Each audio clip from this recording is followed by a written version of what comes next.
So today's shloka is shloka number 18 of chapter 4.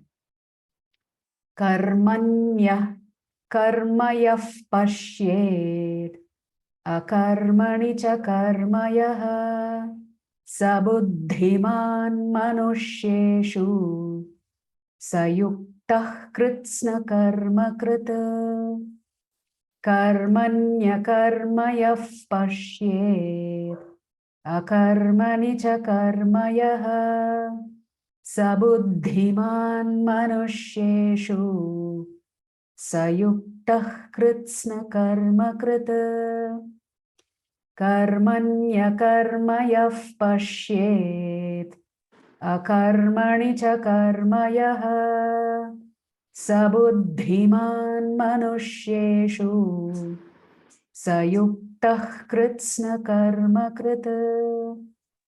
So please recite after me. Karmanya karmayah pashyed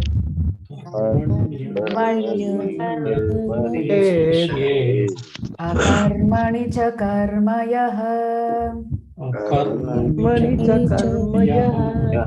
sabuddhiman manushyeshu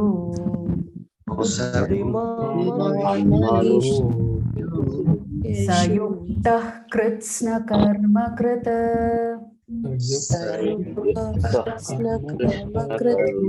karmanya karmayah pashyed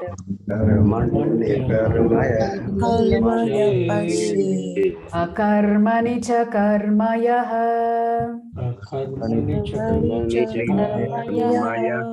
sabuddhiman manushyeshu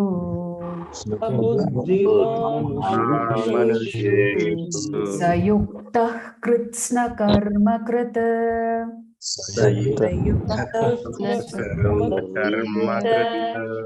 Once more. Karmanya karmayah pashyed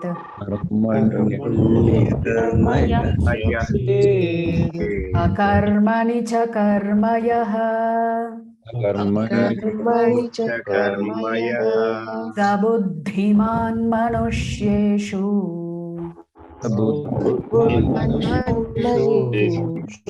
sayuktah kritsna karma krita.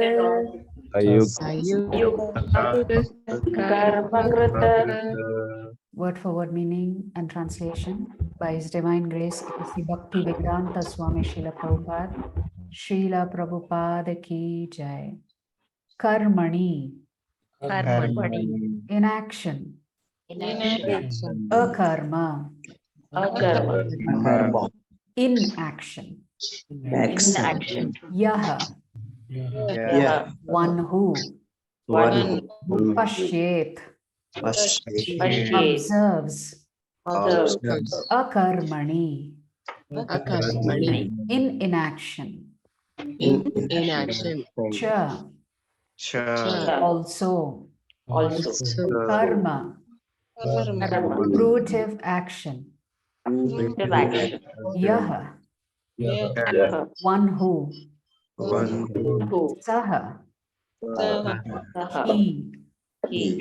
Buddhiman,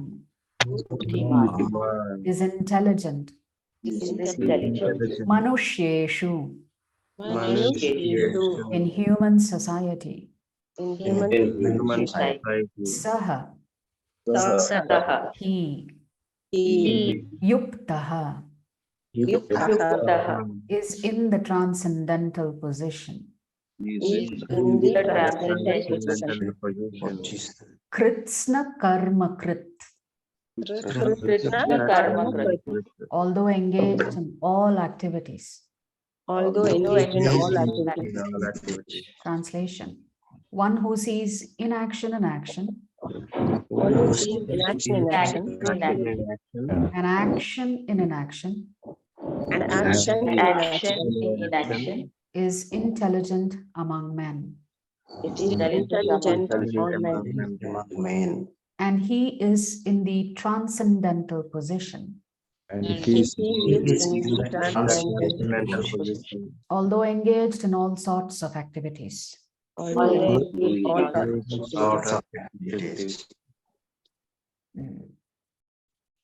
So in yesterday's shloka, Lord Krishna was defining what is karma, what is vikarma, and what is akarma.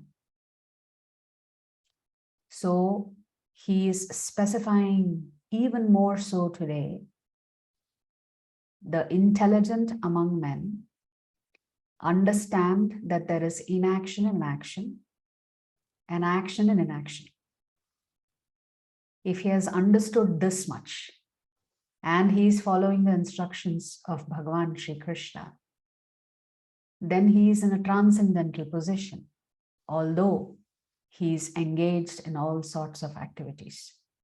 So as we discussed yesterday, what does inaction and action means? You do all your duties and responsibilities to please Krishna, and that leads to inaction, which is akarma. What is action and inaction? Action and inaction is what Arjuna wanted to do. He wanted to walk away from the battlefield. That is actually vikarma by not doing anything. So here action and inaction is both punya and papa, depending on what is it that you're not doing. So for example, action and inaction could be if somebody hit you and you don't hit them back. Your choice not to act will lead you to punya. While at the same time, if you have a duty to perform and you avoid that duty, then that is also action and inaction. But here action is defined as both karma and vikarma. Whereas inaction and action is only a karma. So yesterday I happened to be reading chapter 11 of the Bhagavad Gita. And I think Harish Prabhu and Dr. Shubha Rao were asking questions about what does this really mean? So after we finish the class today, we'll take a few minutes to read Srila Prabhupada's beautiful purport on the very last shloka of chapter 11, 11.55, where the Lord shows his universal form to Arjuna. In that last shloka that Lord Krishna speaks, Prabhupada has given a perfect explanation of what is expected of devotees. So we'll read that at the end of the class. But here, Lord Krishna is simply saying that only a devotee understands that you may be engaged in all kinds of activities, but if you're doing all those activities to please Krishna, that is inaction and action. Anything else is action in inaction. Okay. You're acting, but it's not benefiting you on the spiritual platform. Whereas devotees are acting, but it is benefiting us completely on the spiritual platform. Those who are acting on the material platform, they are really not getting permanent benefit. Their benefit is, or rather, I don't know if you should call it a benefit. Their outcome is one more birth. So if you're intelligent, we will do everything to avoid that next birth and finish this life with perfect Krishna consciousness. Hare Krishna.